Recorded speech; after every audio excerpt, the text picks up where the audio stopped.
Hey guys, this is my second video. One thing I'd like to cover is reticulated pythons. This is my favorite species of snake. I'm a very big fan of the big constrictors. Been fascinated with them since I was very young. They are just without a doubt the most awesome snakes in my opinion. Some of the smartest snakes out there, if not in my opinion the smartest. You know, for you guys watching my videos who are still new to this community, this is the world's longest species of snake. It's not the heaviest. The heaviest is the anaconda. But he is definitely the world's longest species of snake. He's pretty, well, I wouldn't say he's cage aggressive. He's one of the friendliest snakes I have, if not the friendliest. It's just, I made the mistake of always feeding him in the cage, so if you guys know a thing or two about reed ticks, they have a crazy feeding response. I keep him on paper towel, because sure as you guys know, big snakes mean a big mess. He's pushing 6 foot. I keep him in a 106 quart tub. That's changing very soon. If you saw my first video, you should already know I have plans for that. But little thing about these guys, you gotta keep it humid. They are from Southeast Asia, very humid. This is a mainland, so he is the biggest species of reed tick. They have dwarfs and super dwarfs, but those are no fun if you're a big constrictor fan. Give him a big water dish. Occasionally he'll go in there and swim and soak. I try to let him swim because these snakes, you know, in the wild do tend to hang out in water because they're so big it's easier for them to move around. Currently I'm feeding him medium rats. These guys will be eating rabbits one day, colossal rabbits. If not, they can eat bigger. I've seen videos at zoos where they can eat goats.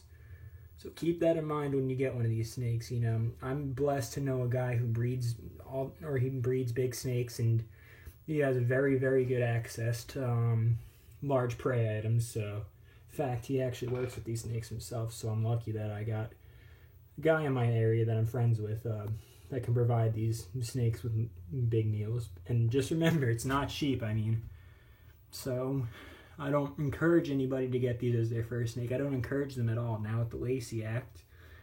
So please, if you get one of these guys, know what you're doing, know what you're expecting. This is going to be a lifelong friend that can live 20 plus years if you take care of him and do what you're supposed to do as an owner. He's a male, he's about a year old. He's looking, saying, what the hell is that? Is that my next meal? So yeah, he's probably thinking it's feeding time. Just shed. He's only a normal male, but I've had him since March of last year. I got him when he was a baby. I mean, he was barely 2 months old. Hopefully he doesn't mistake the camera for food. He's a real good snake. I mean, my nephew holds him. My nephew's 4. But yeah, if you don't know what the Lacey Act is, by the way, it's a stupid act they put into effect last year. It's illegal to transport these guys over state lines, but it's still legal to keep and sell them in your state unless you live in places like New York and Florida. I'm from New York, and you guys cannot actually own any large species of constrictors. But other than that, they're gentle giants for the most part. I've seen a few crazy ones, but I mean, they're great snakes.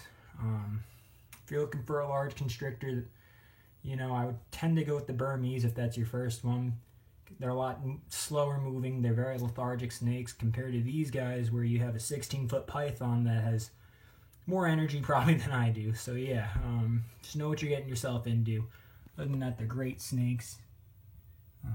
Just try and get a little close-up of him. Other than that, it's probably my favorite snake I own. But you know, thanks guys for watching my video, and just hopefully I'll have some more cool updates as long as I keep posting these videos. Thanks guys.